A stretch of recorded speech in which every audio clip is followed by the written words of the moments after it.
BJP की IT cell ने एक नया खेल खेलना शुरू कर दिया।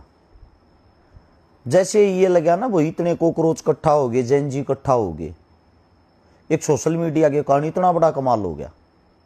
एक तो हमारे देश के प्रधानमंत्री मोदी साहब ने उसी टाइम से लाइव आना शुरू कर दिया, इंस्टा पे वीडियो डालनी शुरू कर दी, और अपने सभी मंत्रालय पद वाले जितने भी व्यक्ति उनको भी ये बोला कि आप सब भी सोशल मीडिया पे एक्टिव रहो, वोट तो सोशल मीडिया पे घूम कर रहे हो।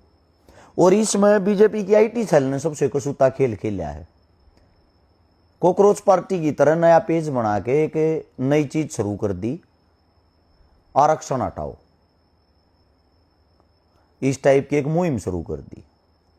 भाई सबसे पहली बात तो ये है, उस पेज पर भी मिलियन नाम आदमी जुड़ गए। आप लोगों से एक बात पूछना चाहता हूं, जितने जो भी उसके फेवर में है, क्यों हटावा भाई आरक्षण? किस मारे आरक्षण हटावा? अगर आप लोगों को हटाना है, सबसे पहले जाति हटाओ। जैसे ही जाति हटाओगे आरक्षण ऑटोमेटिकली हट जाएगा। एक नजर से देखो ना सबको, पहले तो इस बात को समझो ना, आरक्षण बनाया क्यों था? आरक्षण बनाने का सबसे मेन कारण और मुद्दा क्या था वो तो देखो। पहली बात तो यह है, जिनकी आप दलितों में गिनती करते हो, जो दलित परिवार हैं, ना तो उनके पास जमीन थी, ना ही उनको कभी इज्जत मिली, ना ही कभी उनको एक सामान्य समझा गया।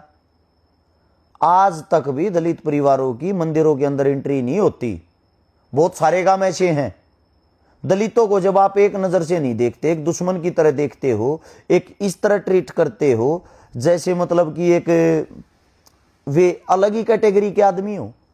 हालांकि मैं भी जर्नल कैटेगरी से आता हूं, लेकिन ये मेरी गलती नहीं, मैं जर्नल कैटेगरी से आता हूं। वो कैटेगरियां जिन्होंने बना रखी, गलतियां उनकी है। आरक्षण दिया किस मारे था? जो अमीर आदमी है, जर्नल आदमी है, उनके पास तो जमीनें भी थी, कारोबार भी थे, उनके पास सभी प्रकार के संसाधन भी थे। अब दलित को जिंदगी जीने के लिए उनके पास क्या था? इसीलिए उनको आरक्षण दिया गया था। तो आप एक बात सोच के देखो, आपके पास तो हर जिंदगी जीने का हर तरीका है, उनके पास उस वक्त तरीका क्या था? दलित तो ऐसी जिंदगी जी रहे थे, अगर मंदिर के बाहर से भी दलित चला जाता था तो उसकी पीठ के पीछे झाड़ू बांध देते थे, उसके मुंह के आगे मटकी लटका देते थे एक जेवड़ी के साथ, कि इसकी जो लार है, इसका थूक है, जमीन पे गिर के जमीन दूषित ना हो। जब वे एक ऐसा जीवन जीते हुए उन बेचारों ने संघर्ष किया, स्ट्रगल किया है, वो तो शुक्र है भगवान का, कुछ ऐसे ऐसे योद्धा पैदा हो गए जिनके कारण उन लोगों को आज जीने की राह मिल गई। बाबा साहब भीमराव अंबेडकर जैसे महान शक्तिशाली आदमियों ने जन्म ले लिया, जिनके कारण इस देश में परिवर्तन आ गया। बाबा साहब से पहले महात्मा ज्योतिबा फूले जैसों ने जन्म ले लिया। तो ये जो बदलाव का दौर है ना, अगर ऐसी ऐसी शख्सियत आगे नहीं आती, उनके हालात तो आज भी ऐसे ही होने थे। मेरा मानना यह है, अगर सच में ही तुम लोगों को देश बचाना है, पहले तो आप लोगों को एक बात समझनी पड़ेगी।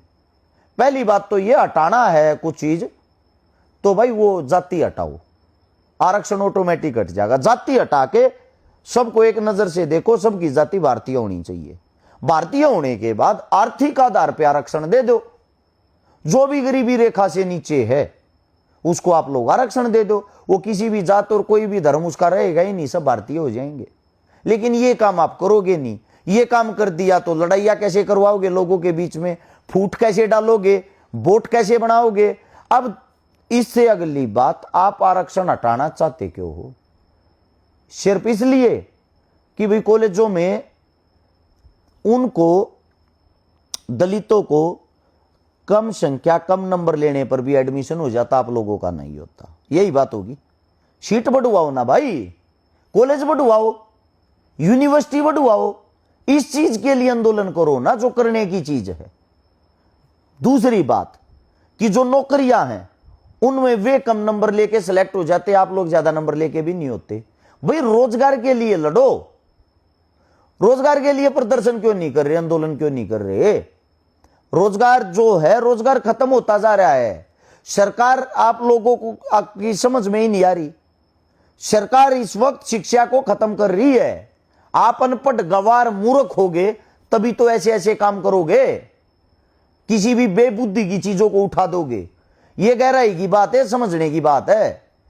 देश में आजादी जो ली हमने, उससे मात्र 50 साल पहले का, सन 1900 के आसपास का इतिहास पढ़ लेना, बाबा साहब भीमराव अंबेडकर को ही पढ़ लेना। जब एक बच्चे को दलित होने के कारण उसको शिक्षा भी क्लास के बाहर बैठ के लेनी पड़ती थी, किसी दूसरे के टिफिन से खाना नहीं खाने दिया जाता था, उसी मटके से पानी नहीं पिया जाने देता था। आज भी राजस्थान की तरफ कई गांवों में ऐसा कार्य है, हरियाणा में भी, यूपी में भी, ज्यादा दूर नहीं जाता, बिहार मध्य प्रदेश में तो जाता ही नहीं, वहां तो आज भी वही हालात हैं। यहीं की बात कर लेता हूं, जहां जागरूकता समझते हो आप लोग। आज भी अगर कोई मर जाता है, मैंने मेरी आंखों से खबर पड़ी हुई है, एक दलित परिवार का सिपाही फौजी देश के ऊपर जब शहीद हो गया, उसको भी अपने शमशान में, गांव के शमशान में चिता नहीं देने दी, अग्नि नहीं देने दी। अब तू दलित है, यहां पे शमशान दूषित हो जाएंगे, अपना अलग शमशान बनाओ, वहां दो। और तुम बात करते हो आरक्षण हटाने की। उन लोगों के पास जीवन जीने का अधिकार क्या है?